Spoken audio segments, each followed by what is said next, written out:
Welcome back to the channel. Fedora 42 is coming, and this time it's not just another update. There are three big changes that completely redefine this distribution. The first one is historic. KDE Plasma will no longer be just a secondary spin.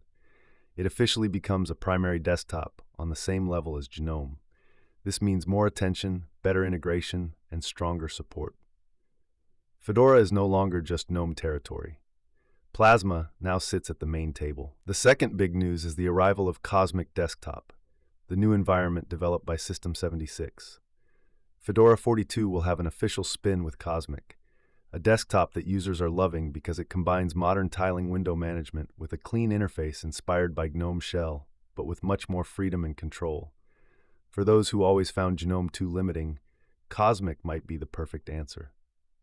And finally, the third big change. The new Anaconda installer, completely redesigned, much cleaner, much easier to use, especially for new users.